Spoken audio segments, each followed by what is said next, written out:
व्हावे तरी दंभ दुरी ठेवा चित्त शुद्ध सेवा देवाची हे आवडे विठ्ठल गायजे कांती अलभ्यते ती लाभ करा आणि का अंतरी न द्यावे वसती करावी शांती वासनेची आवडी विठ्ठल गायजे कांती अलभ्यते ती लाभ करा तुका म्हणे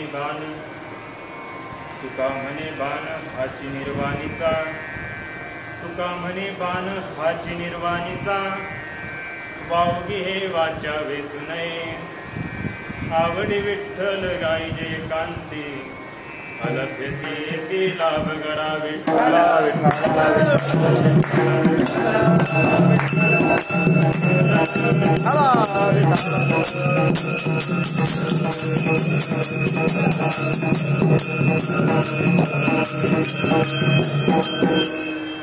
महायोगपीठे तटे भीमरत्यां वरं पुण्डरीकाय दातुं मुनीन्द्रिये समागत्य तेष्टं तमानन्दकन्दं परब्रह्मलिङ्गं भजे पाण्डुरङ्गं करो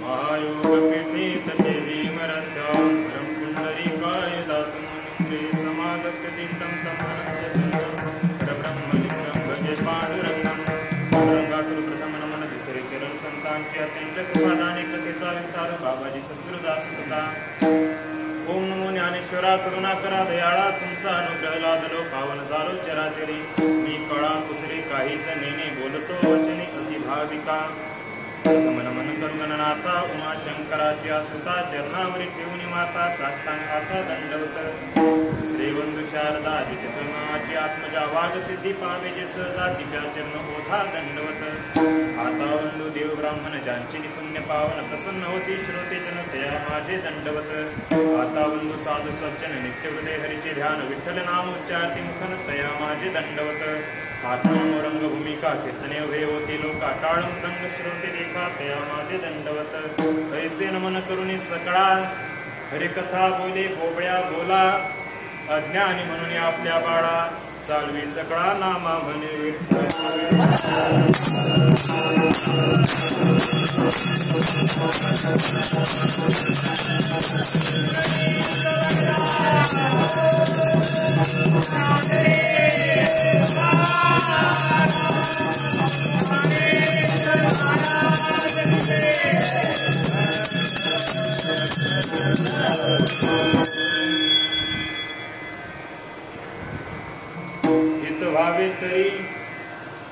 हित व्हावे तरी दंभ दुरी ठेवा चित्त शुद्ध सेवा देवाची हे आवडी विठ्ठल गायजे एकांती अलभ्यते इति लाभ करा श्रीमंत श्री जगद्गुरु तुकोबाराय या अभंगातून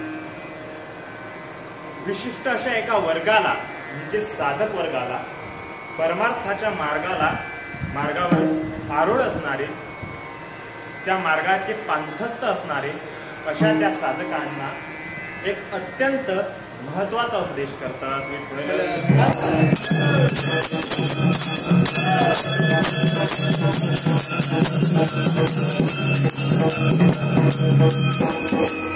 सेवेला आरंभ करण्यापूर्वी थोडासा पर्याय देण्याची आवश्यकता नाही, कारण आपण सर्वांना माहीतच आहे, पण पर्याय द्यावा तो याच्यासाठी आपलं कर्तव्य आहे म्हणून आता आपण पर्याय देत नसतो, कारण हे सरावाचं मग सरावाच्या कीर्तनात परिहार सगळ्यांना माहीतच आहे, पण द्यावा कशासाठी?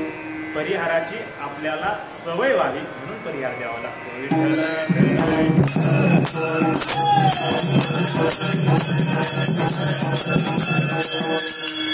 का बाबा सवय व्हावी?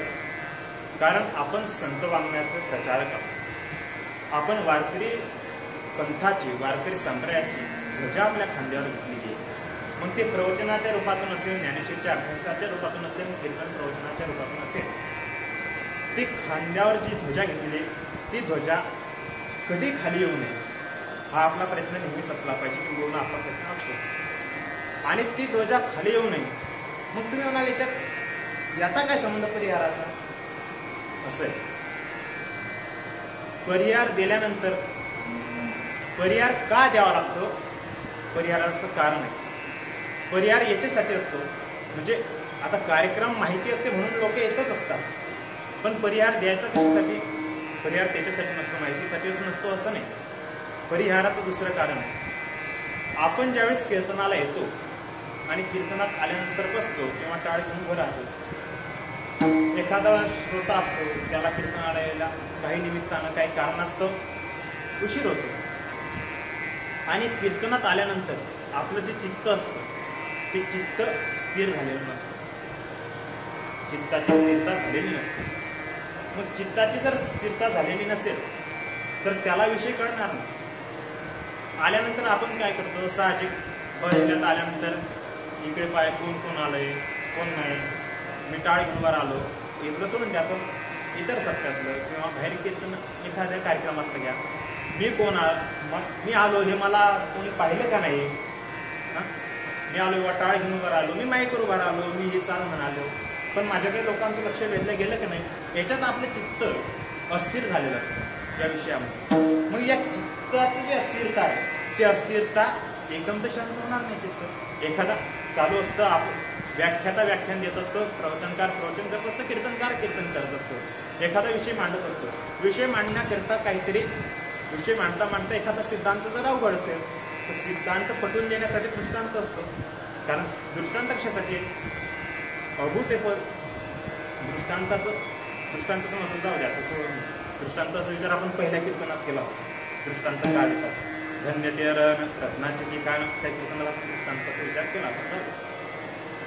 तो जो श्रोता आहे, महत्वाचा, तो जो श्रोता आहे, त्या श्रोताच्या चित्ताची अस्थिरता जोपर्यंत शांत होत नाही, मग तो आल्यानंतर मग एखादा वक्ता व्याख्यान करताना मग तो जो सिद्धांत जो पटवून देण्यासाठी दृष्टांत देतो, मग दृष्टांतामध्ये काहीतरी विनोद होतो, आणि विनोद झाल्यानंतर मग तो शेजारचा मनुष्य जो आलेला असतो तो म्हणतो, सगळे हसतात आणि त्याला काही कळत नाही. म्हणतो काय झालं? हो ऐका ना महाराज काय सांगतात, ऐका किती महत्वाचं सांगतात. मग तो म्हणतो आता ऐका. तो काय म्हणतो? आता ऐका. याच्यासाठी त्याच्या चित्ताची जी अस्थिरता असते, ती चित्ताची अस्थिरता धीरे धीरे शांत झाली की त्याला कथेमध्ये रुची वाढते, त्याचं चित्त तिथं स्थिर होतं. मग तो चित्ताच्या परिहार कशासाठी? एका वाक्य सांगा. चित्ताच्या स्थिरतेसाठी दिलेला वेळ म्हणजे परिहार. विठ्ठल विठ्ठल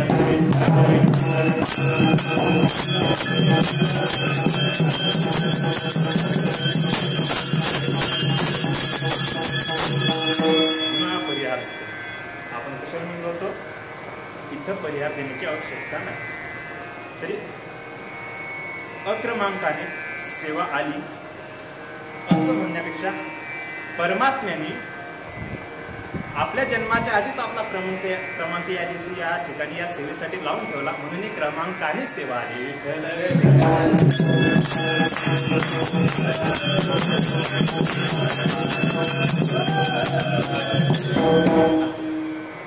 गुरुवारांच्या आठवणी आलेली सेवा.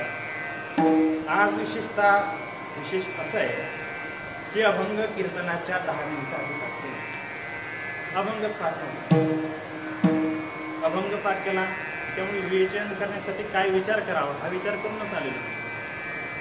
मग विचार पण असं असतं, परमात्मा आपलं रक्षणही करतो, आणि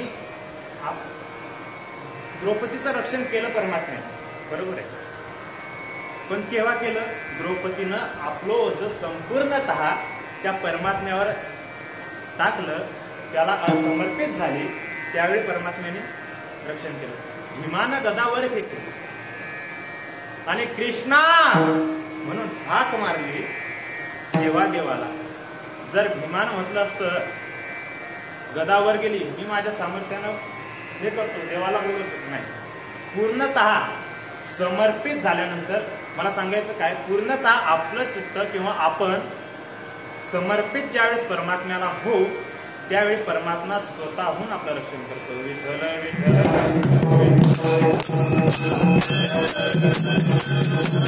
रामकृष्ण परमहंसांच्या अमृतवाणी या ग्रंथामध्ये एक दृष्टांत आलं. एक वेळेचा प्रसंग आहे. भगवान महाविष्णू आणि लक्ष्मी माता क्षीरसागरामध्ये शय्येवर असताना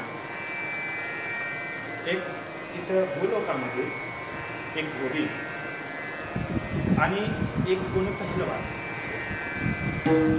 तो पहलवान, आता पहलवान म्हटल्यानंतर शक्ति में क्या मस्ती है बातें पहलवान को पूछो, और भक्ति में क्या मस्ती है बातें संतन को पूछो. शक्तीत में मस्ती पहलवानाला पाहिजे, तो पहलवानच होता. धोबी बेचारा आपला हळकुडा कपडे धू त्याचं धुणं निघलं असा तो धोबी. त्यांचं काय झालं असेल थोडंफार, त्या धोब्यानं, त्या पहलवानानं त्या धोब्याला मारायला सुरुवात केली. पहलवानाचं मारणं काय शिकलेला असेल तो वगैरे, मारायला सुरुवात केली. तो धोबी मार खात होता, पहलवान त्याला मारत होता आणि मार खाताना परमात्म्याला आळवत होता. देवा, हे परमात्म्या, हे कृष्णा, हे यादव, हे सखेटी, कुठं उठलास बाबा, हे ना. पण परमात्मा विष्णू निघाले. लक्ष्मी, आलोच. हो, कुठे निघालायत काय आहे ना. तो बघ म्हणे माझा भक्त तिथं संकटात आहे, मी त्याला सोडवायला लागतो. परमात्मा निघाले भक्ताला सोडवण्याकरता. तिथपर्यंत थोडे अंतरावर पुढे गेले आणि परमात्मा परत वापस आले. परत वापस आल्यानंतर लक्ष्मी मातेनं परमात्म्याला विचारलं, भगवंता, आपण तर तुम्ही रक्षणाकरता निघाला होतात आणि परत का आलात, माघारी आलात. भगवंताने सांगितलं, देवी, आता जाण्याची आवश्यकता राहिली का. त्याचं कारण सांगतो. ज्या वेळेस त्याने हाक मारली त्यावेळेस तो पहलवान त्याला मारत होता आणि तो मार खात होता, म्हणून मी तिथपर्यंत जाण्याची इच्छा बाळगली किंवा प्रस्थान केले. परंतु मग आता काय झालं, आता असं झालं, हा सुद्धा जो धोबी आहे तो सुद्धा त्याला मारायला लागला. तो त्याला मारायला लागला म्हणून मी परत आलो. याचा अर्थ आपल्या अंतकरणामध्ये जर संकोच असेल तर परमात्मा आपलं रक्षण करत नाही. विठ्ठल विठ्ठल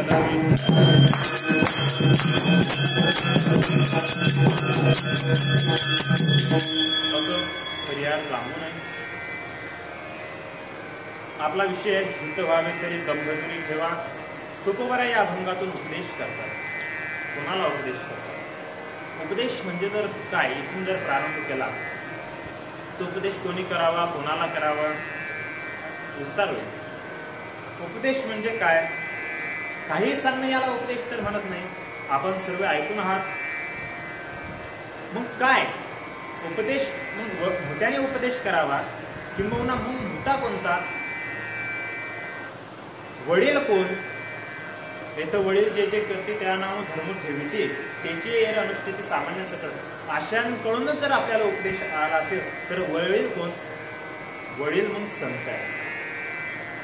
कारण त्या आपले मायबाप आहे. तुम्ही संत मायबाप दयेचे सागर. संत हे वडील आहे, संत मोठे आहे, मग त्यांनी उपदेश करा. उपदेशाचा अधिकार दोघांना, एक वेद आणि दुसरे संत. वेद उपदेश करतो आणि संत उपदेश करतो.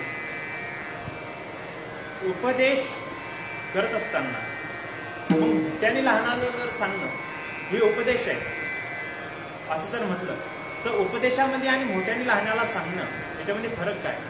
मोठा जर काहीतरी एखादी गोष्ट, योग्य गोष्ट जर एखाद्याला सांगत असेल तर मोठ्याने लहानाला सांगावं, याच्यामध्ये त्याच्या कल्याणाचाच तो सांगेल असं ठरू शकत नाही. असं ठरू शकत नाही. आपल्या गावातली पोरग जर व्यसनी असेल तर आपल्या गावातली पोरं त्याला, आपल्या गावातली पोरं, आपल्या गावातलं माणसं त्याला व्यसनाला प्रवृत्त करतात. ते काही होत नाही. हा उपदेश होईल काय? हा उपदेश होणार नाही. मग संतांकडूनच उपदेश आला पाहिजे आणि वेदाकडूनच उपदेश आला पाहिजे. संतांकडूनच उपदेश का? कारण हित फक्त संतांनाच कळतं, कारण ते हिताचा विचार शोधून आलेले आहेत. शोधून आले संत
उपदेश करण्याचा अधिकार दोघांना. वेद उपदेश करू शकतो, दुसरे संत उपदेश करू शकतात. कारण संतांना आणि वेदाला आपला हित कशात आहे हे कळतं, बाकीच्यांना नाही. मायबापे पाळीती, मायबापे सांभाळती, लोभा कारणे पाळीती.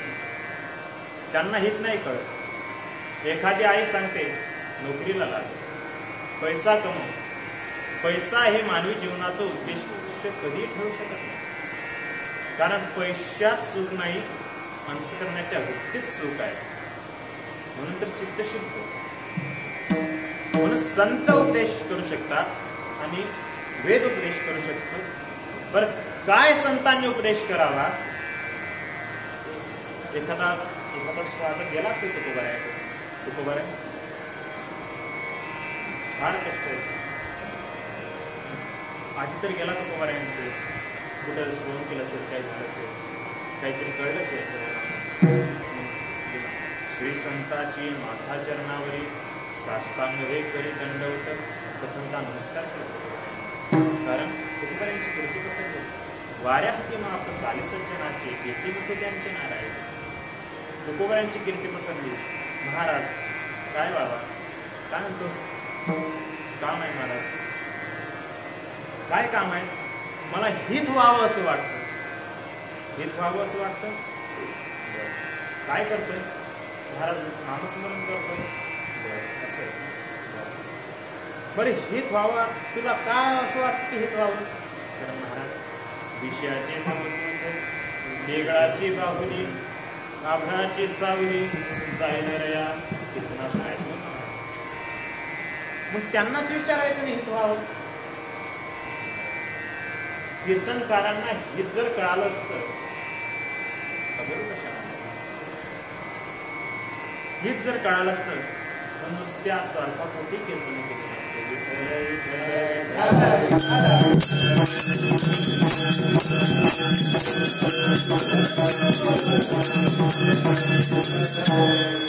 हित जर कळालं असतं तर आपले, कारण कीर्तनाच्या भूमिका कीर्तन काय आपले अधिकार वरिष्ठ मंडळी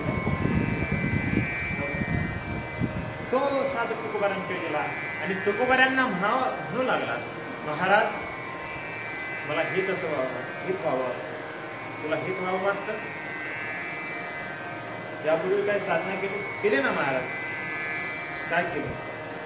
ज्ञानेश्वरीच्या ओव्या पाठ केल्या? किती केल्या? निवडक केला महाराज? निवडक केल्या का? गीतेचे श्लोक केले ना महाराज? कसे केले? जे कीर्तनात महत्वाचे आहे ते केले महाराज. बरं, आणखी काय केलं? हरिपाठ केला महाराज, आणखी रोज नामस्मरण करतो महाराज, किती 21,000 करतो महाराज. बरं 21,000 करतो का? असं आहे का?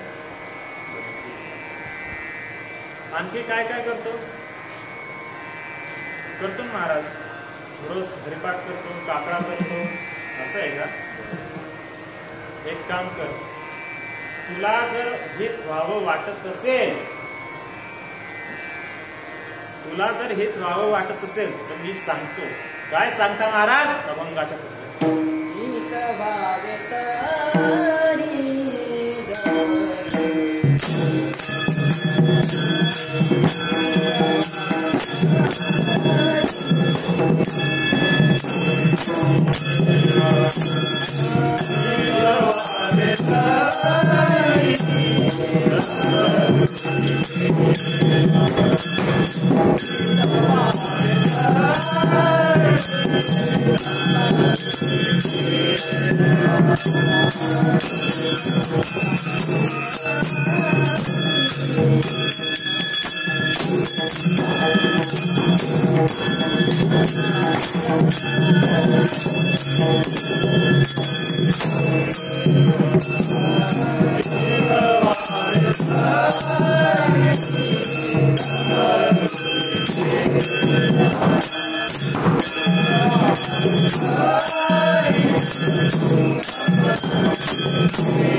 व्हावे तरी दंभदुरी ठेवा.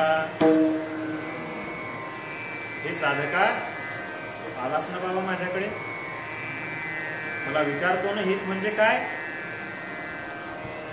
हित म्हणजे विचारतोस ना, मग एक काम कर, तुला जर खरंच हित करून घ्यायचं असेल एक काम कर, हित व्हावे तरी दंभदुरी ठेवा. दंभ दंभ म्हणजे काय? दंभ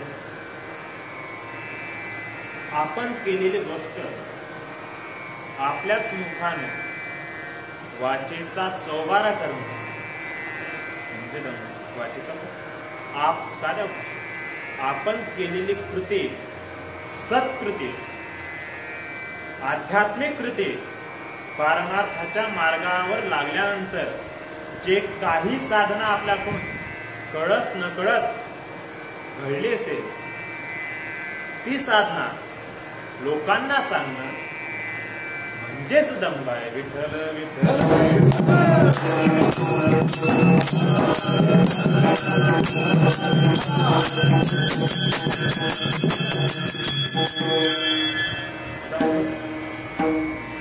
हे बघ, आलास ना, विचारलंच नाही म्हणजे काय लक्षात घे. तू माझ्याकडे आलास, काय सांगितलं? ज्ञानेश्वरीच्या ओव्या पाठ केल्या म्हणतोस, निवडक केल्या म्हणतोस, गीतेच्या कीर्तनातले श्लोक पाठ केले म्हणतोस, कीर्तनात उपयोगी पडणारे श्लोक पाठ केलेस. बस हे केलं ना, चांगलं केलं. आता हे जे केलेलं आहे हे कोणापुढे सांगू नको, तुझं हे त्याच्यातच सामावलेलं आहे. विठ्ठल विठ्ठल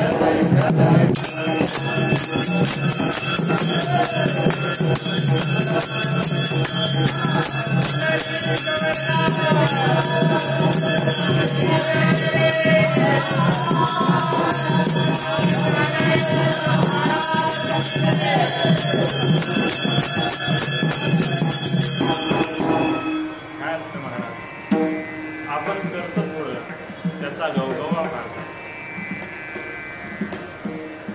गवगवा केला, केलेल्या चुकीच म्हणजे निघून जात. आपण तो उपास खाऊन पिऊन करतो, पण जे विनाकारण जे करतात बिचारे चांगले, त्यांना कशाला उघड त्रास देऊन. भीत व्हावे तरी दंभ दुरी ठेवा, दंभ दूर ठेवा. कसा महाराज? बरं, हा दंभ म्हणजे काय? दंभ अरेच जैसी आपुली जननी दंभो दर्पोभिमानश्च क्रोध पारुष्यमेवच अज्ञानं जातस्य पार्थ संपद आसुरी. पहिली गोष्ट एक अर्थ आपल्याला करता येईल, हित व्हावी तरी दंभदुरी ठेवा. दंभदुरी ठेवा म्हणजे काय? दंभदुरी ठेवा म्हणजे आसुरी संपत्ती तू तुझ्यापासून लांब ठेव. विठ्ठल विठ्ठल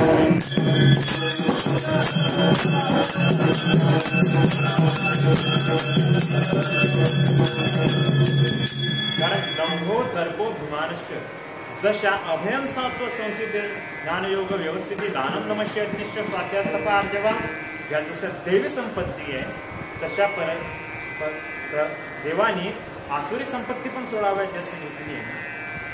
मग दंभो दर्पो भिमानश्च क्रोध पारुष्य, इथून जर आसुरी संपत्तीला जर प्रारंभ होत असेल तर तू परमार्थात आला ना. पहिल्यांदा दंभ दुरे ठेव म्हणजे काय? आसुरी संपत्ती दुरे ठेव. कशी आहे आसुरी संपत्ती? जैसे आपुलीची जननी नग्न दावलिया जनी, ते तीर्थची परिपत्नी कारण होय. का विद्या गुरुपदिष्टा गोभाईला वरी चोहटा, तरी इष्टदा परी अनिष्टा हेतू होती. आपली माता आहे, तीर्थे कुर्वंती तीर्थानी, म्हणजे संत तीर्थाला सुद्धा पुनीत करतात, पण ते संत सुद्धा आईच्या पोटी जन्माला येतात. आईच्याच पोटी जन्माला येतात. इतका मातेचा अधिकार मोठा आहे. मग ही माता इतकी पवित्र आहे. अरे या आईचं सुख देवाला नाही, देवाला म्हणजे देवाला आहे.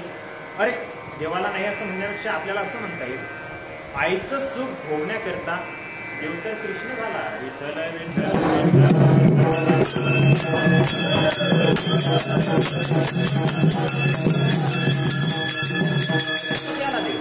विचार करून बघा, काही कृत्य केलं देवाने, फार मोठं काही कार्य यज्ञ केले मोठमोठे आपल्या गोकुळामध्ये वृंदावनामध्ये नाही. प्रेमासाठी तिथे आला. आणि प्रेम कौन सी एक चीज जो यहाँ नहीं मिलती, सब कुछ मिल जाता है लेकिन मां नहीं मिलती. अशी ती आई पवित्र आहे, तीर्थाहून पवित्र आहे, तीर्थ स्वरूप आहे. मग ती आई आपली आई, ते जननी जर आपणच समाजात नग्न केली तर ते तीर्थ, पण तीर्थाची परी आपल्या पतनाला कारण होते. त्याचप्रमाणे आपण केलेला परमार्थ आपल्या वाणीवर आरूढ करून लोकांना सांगत असलो की तो परमार्थच ऐसे धर्मा अंगीच धर्म,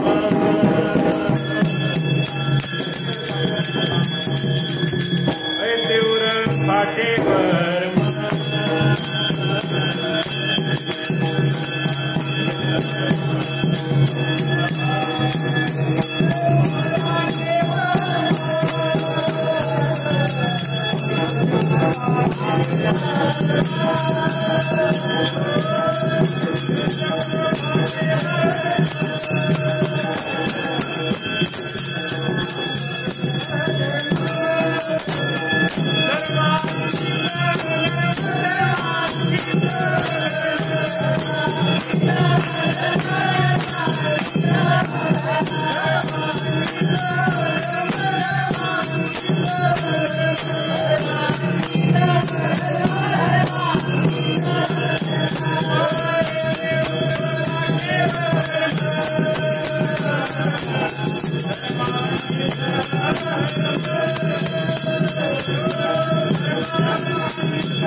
ऐसे उरफाटे चाली ऐसे उरफाटे वर्म धर्मा अंगीच अधर्म धर्म आणि अधर्म हा धर्म आहे परमार्थ हा धर्म आहे पण या धर्माच्या आत लपलेला अधर्म तुकोबाने सांगतात हा दंभ आहे म्हणून हित व्हावे तरी दंभदुरी न करी दंबाचा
दंभाच्या सायास शांती राहे बहुवास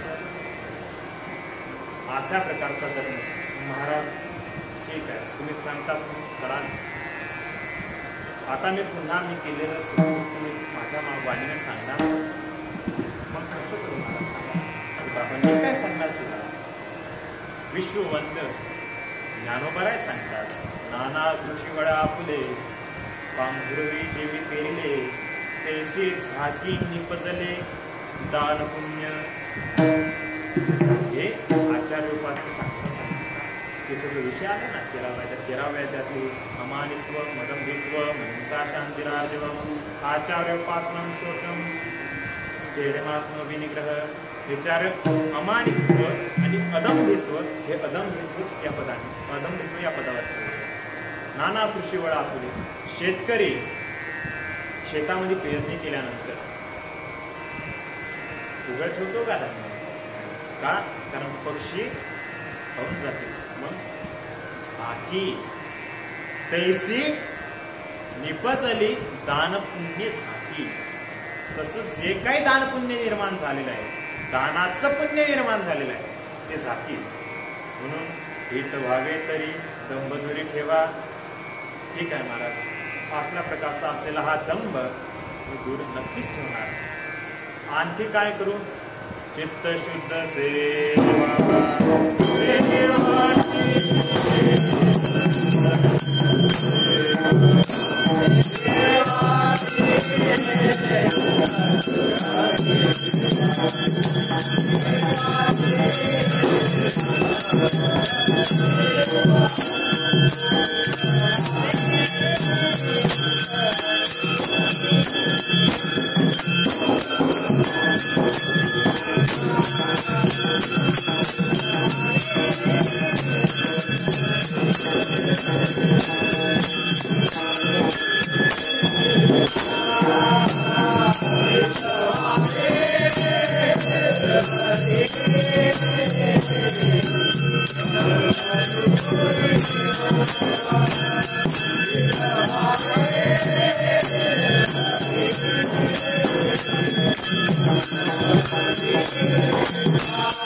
शुद्ध सेवा देवाची हे चित्त शुद्ध सेवा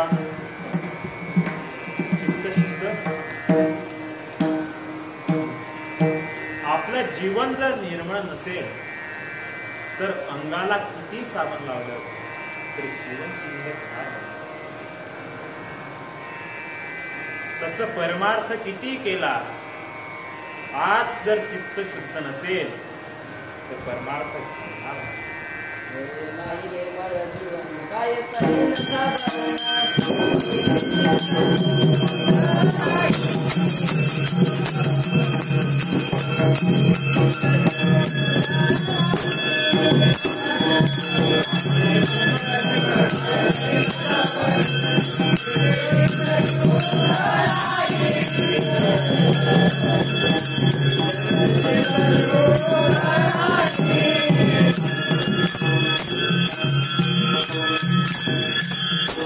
आणि निर्मळ जीवन निर्मळ नाही हे हा भाग आम्हाला अभ्यासक्रमात शाळेत संत बाळ नाही निर्मळ जीवन काय करील साबण तैसे चित्त शुद्ध नाही ते तर बोध करील काय बोध जे ज्ञान ज्ञान तो उपयोग काय ज्ञानाचा ज्ञानाचा उपयोग होणार नाही. याच्या उलट जर चित्त शुद्ध असेल शत्रू सुद्धा मित्र होतात.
विषते अमृत आघातते अकर्तव्य नीत होय त्यास अकर्तव्य नीत त्यासी होय चित्तशुद्ध. चित्तशुद्ध तरी शत्रू मित्र होती, चित्तशुद्ध तरी व्याघ्रही न खाते, चित्तशुद्ध तरी सर्पही न खाते. सर्प सुद्धा दंश करणार नाही. नाथ महाराज ध्यान लावून बसले, घना काळाला सापाने होते केला काय काही स्पर्श. स्वामी विवेकानंद आणि त्यांचे काही मित्र परिवार बालमंची कथा ध्यानस्थ बसले शिवलिंगासमोर आणि तिथं ध्यानस्थ बसले असताना चित्तवृत्ती अंतर्मुख झाली आणि तितक्यात एका नागोबाच्या सर्प तिथं आला. सर्प तिथं आला. बाकीचे जे मित्रपरिवार होते ते धावून गेले, पळून गेले तिथून. पण स्वामी तिथंच बसत आले. का चित्तशुद्ध तरी विश्वास आहे. संतांनी सांगितलेलं आहे, संत वचनी विश्वास, संताच्या वचनात. म्हणून तुकोबाराय सांगतात चित्त शुद्ध सेवा देवाची हे चित्ताची शुद्धी करा आणि चित्ताची शुद्धी करून देवाची सेवा करा. किंबहुना तुम्ही चित्त शुद्ध केलं ना, हेच अंतरात्माची अंतरात्म्याची अंतरात्मा म्हणजे कोण? परमात्मा आहे ना. मग अंतरात्मा जर परमात्मा असेल तर तुमचं चित्त शुद्ध करणं हेच परमात्म्याची सेवा आहे.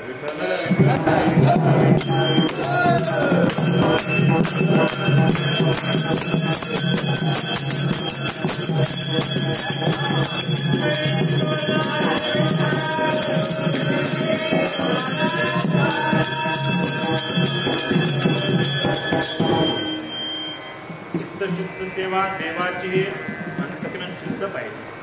सेवा करताना प्रभूला समर्पित करण्यासाठी जर काही फुलं तोडायचं असते, काही असेल, वास्तविक पाहता पूजातही म्हणून तर मनोमय पूजा एकेशी राजा का अंतःकरणातली पूजा चांगली आहे. शुद्ध अंतःकरण एक बोलू का म्हणायचं, हित व्हावे तरी दंबदुरी ठेवा आणि हित व्हावे तरी चित्त शुद्ध असं जर इथपर्यंत जर घेतला, अंतःकरणाची शुद्धी जर केली तर वेगळा परमार्थ करायची गरज नाही. अंतःकरणाची जर शुद्धी केली, एका वाक्यात सांगितलं, शुद्ध चित्ताने केलेला प्रपंच हाच परमार्थ होते आणि अशुद्ध चित्ताने केलेला परमार्थ हाच प्रपंच होते. विठ्ठल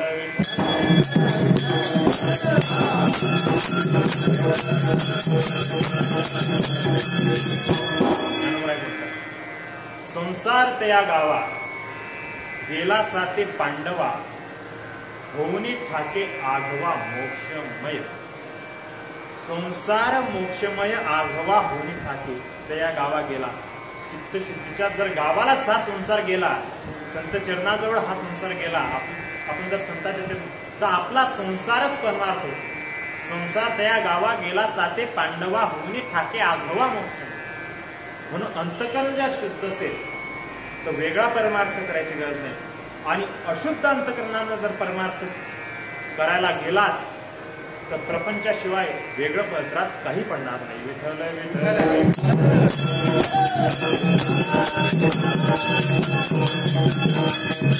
शुद्ध सेवा देवाची हे. आणखी काय करावं दुसऱ्याच्या आवडी विठ्ठल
आवडी विठ्ठल गायचे एकांते. एकांतामध्ये आवडीनं विठ्ठलाचं गुणगान परिणाम अवघे अलभ्यते येते लाभ करा. आवडीनं मग अलभ्यते गायजे म्हणजे नेमकं काय? देवाला तो एक प्रकार आवडतो. कोणता?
नामाचा उच्चार रात्रंदिवस तुकोबरा म्हणतात. अहर्निशी हा चिरंदा गोविंदाचे पोवाडे. गोविंद गोविंद म्हणा लागली या छंद. नेघे नेघे नेघे माझी वाचा विसावा. तुका म्हणे हवा हवा साधा कितीतरी प्रमाण. नाम गोड पुरेसे गोड सकळे. मन भेटे भेटी लाभ करा पुरे गोड सकळे. भाषांतर आहे जाऊ. आवडी विठ्ठल गायीचे एकांती हा शब्द अत्यंत महत्वाचा. लोकांती केला तर दंभ होईल आणि तुझं चित्त जर शुद्ध असेल तर दंभ निर्माण होणार नाही. मग एकांती शब्दाचे दोन अर्थ. एक अर्थ एकांतात जाऊन लोक म्हणतात प्रपंचात राहून परमार्थ करावा. ठीक आहे, चित्त शुद्ध असेल तर करावा, परंतु प्रथम भूमिकेत परमार्थाच्या पहिल्या पायरी चढत असताना कधीही लोकांतात परमार्थ करू नये. लोकांतात परमार्थ केला की परमार्थ संसार होतो. परमार्थात संसार होतो. म्हणून एकांती. म्हणून तुकोबारा कुठे गेले? भंडारा. रामचंद्र घोराड्या. कोणतेही संतांनी प्रपंचात राहून परमार्थ केला. कोणत्या संतांनी प्रपंचात राहून परमार्थ केला सांगा की? किती दिवस तुकोबाराय प्रपंचात होते परमार्थात होते? नामदेवराय किती लांब गेले? उमानपर्यंत नामदेव गेले. नाथ महाराज 12 वर्ष घराच्या बाहेर राहिले. कोणता प्रपंच बघितला महाराज? एकांती हा शब्द इकडे जनमानव मन समान मानले.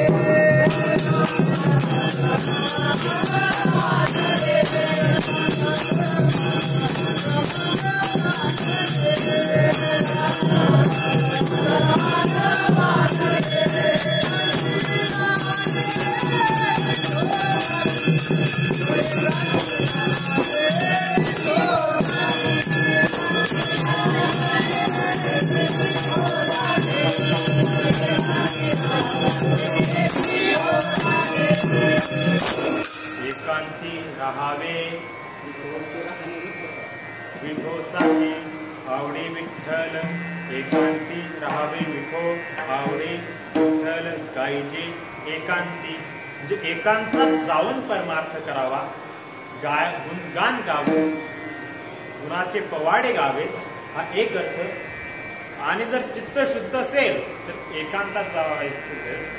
मग लोकांतात लोकांचा एकांत करणे म्हणजे सुद्धा एकांतच.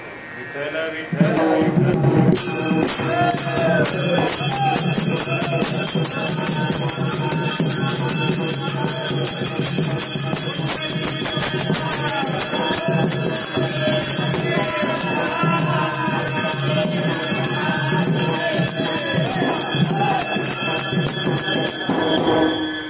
आपण सकाळी विष्णू सहस्रनाम घेतो. जे काही आपण एकांतात कीर्तन हे एकांती साधन आहे. एकांती म्हणजे कसं? अनेक श्रोता वक्ता कीर्तनामध्ये 3 लोक असतात. कीर्तनामध्ये 3 जण. कथा त्रिवेणी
आवडी विठ्ठल गाईचे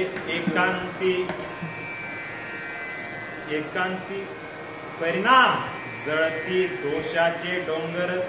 सर्वांचे जे दोष आहेत ते सामूहिक जर आपण विठ्ठलाचं गुणगान केलं तर तिथं काय होतं, त्या सर्वांचा एकाच अंत केल्यानंतर आपल्या दोषाचे डोंगर जळती. नाम विठोबा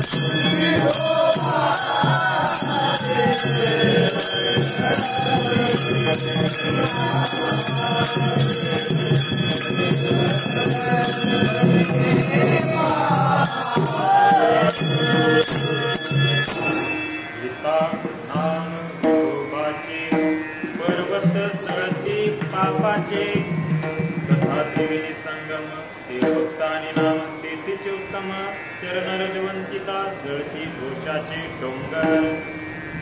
दोष निवृत्त होतात.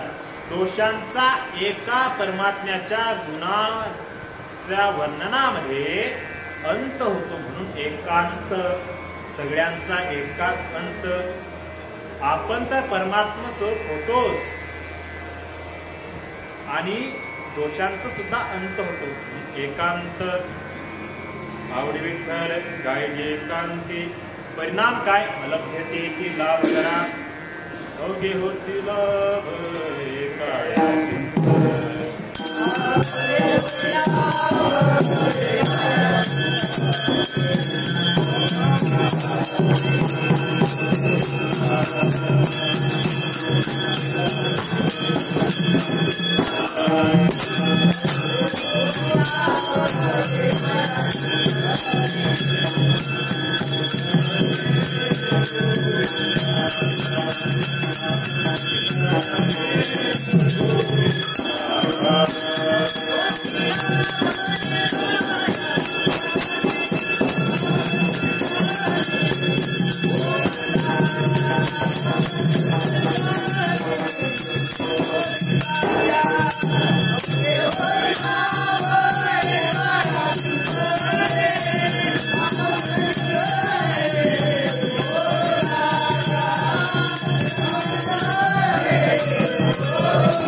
संपूर्ण लाभ या त्रिगुणात प्राप्त.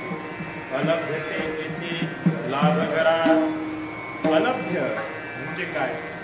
सायास करुणी जे न साधिती ते अलभ्य असे लाभ प्राप्त संताच्या गुणनिधी किंवा कीर्तनीत गाता होते. प्रमाण नाही म्हटले. प्रमाण नाही म्हटले. आवडी विठ्ठल गायीजे एकांती अलभ्यते ती लाभ घरा. अलभ्य सायास करून जे लाभ प्राप्त होत नाही ते असे जे कठीण लाभ आहे ते अलभ्यते येते लाभ घरा. त्यामध्ये योगाचा लाभ असेल, ज्ञानाचा लाभ असेल, भक्तीचा लाभ असेल, इतर साधनाचा लाभ असेल, ते सर्व लाभ अलभ्य, कठीण, दुष्कर किंवा प्राप्त होतच नाही असे सुद्धा लाभ अलभ्यतेची लाभ घरा. एकदा 2 मिनिटं अंतकरण पुढे भजन करू आणि उरलेला अर्थ बघू. विठोबार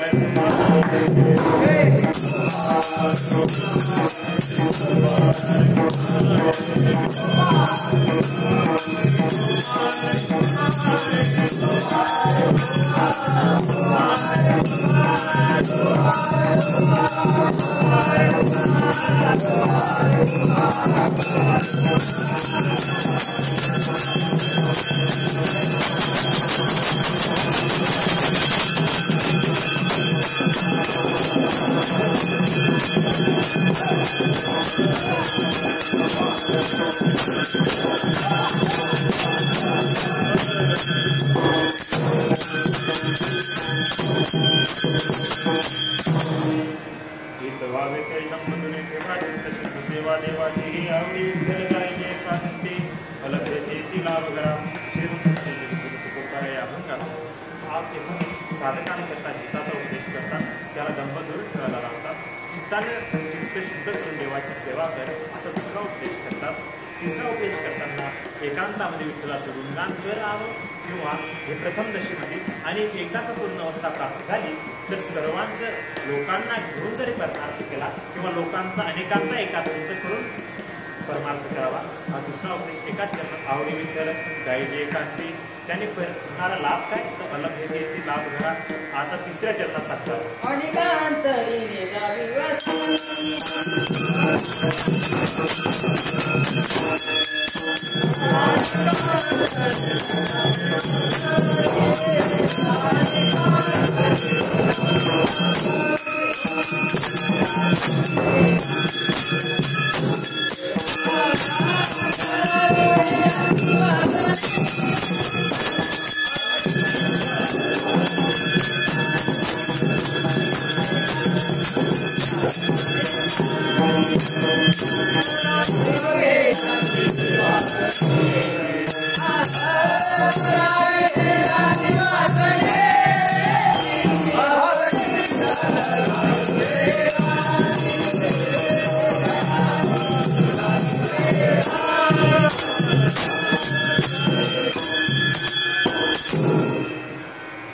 अनिका अंतरी न द्यावी वसती करावी ही शांती वासनेची.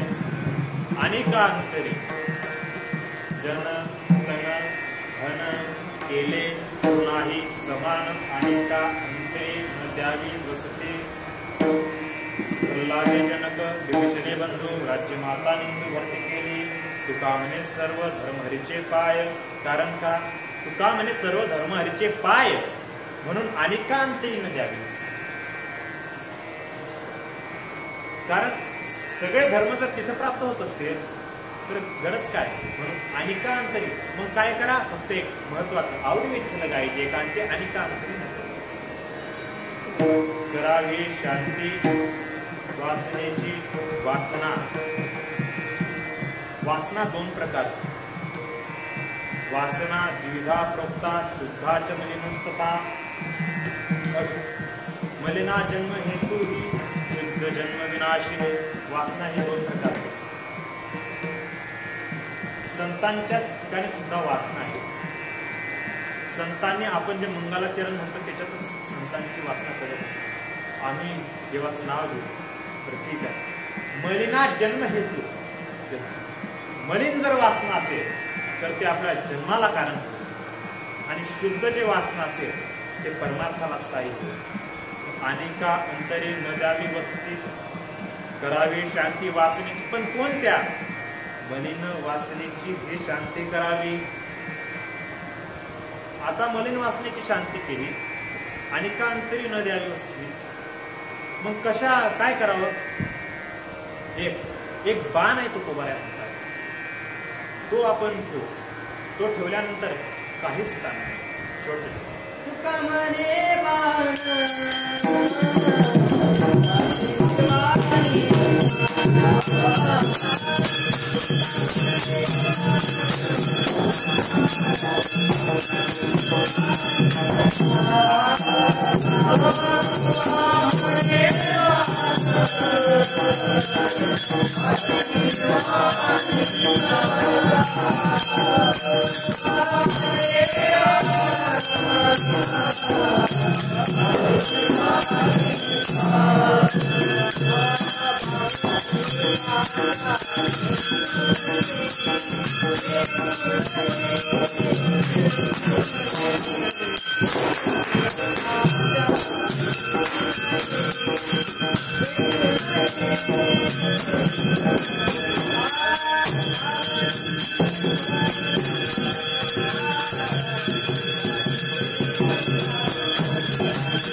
तुका म्हणे बाण हाची निर्वाणीचा, निर्वाणीचा म्हणजे शेवटचा. तुका म्हणे अंतकाळीचा सोयरा, तुका म्हणे उदरा, तुका म्हणे बाण हाची, हा विठू हाची बाण निर्वाणीचा, किंवा त्याचं नाव हाची बाण निर्वाणीचा. वावगी हे वाचा वेचून, हा वावगी हे वाचा वेचून एक का एकाच म्हणतात. जास्त जर आपण बोलतो, कुठेही जर बोलत असतो, जास्त बोलणाऱ्याचा परिणाम कधी समोरच्या व्यक्तीवर होत नाही.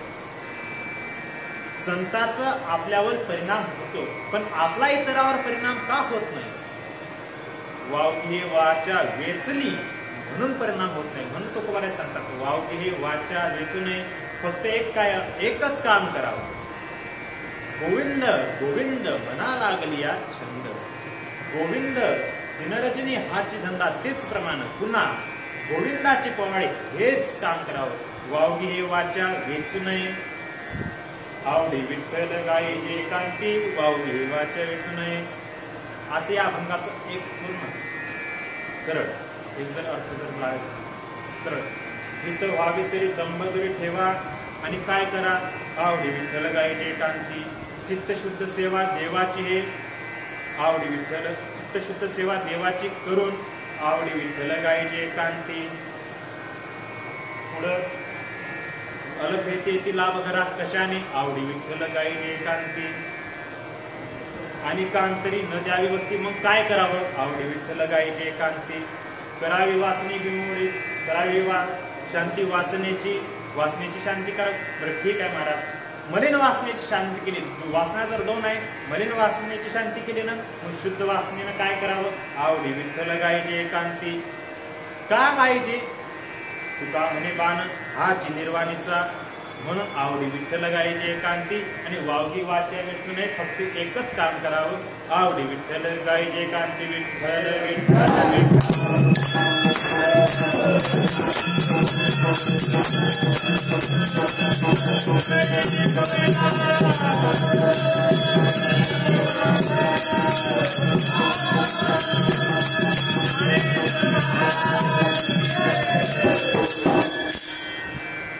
सेवा पंढरीश ज्ञानोबाऱ्यांच्या, तुकोबाऱ्यांच्या, जो महाराजांच्या, कोरेकर बाबा असतील, आदी करून सकल संत मांदियाळींच्या, गुरुवर बाबांचे, पद्माकर बाबा असतील, आपल्या सर्व गुरुवर्यांच्या आणि सर्व संत मांदियाळींच्या पंढरीश परमात्म्याच्या चरणी पुन्हा पुन्हा ही सेवा समर्पित करून माझ्या वाटेला पूर्ण होईल. तरी मी विनंती करते, अभिगते घ्यावे तुमचे विमोहित असे पायाच्या प्रसादे काही तुम्ही ज्ञानेश्वर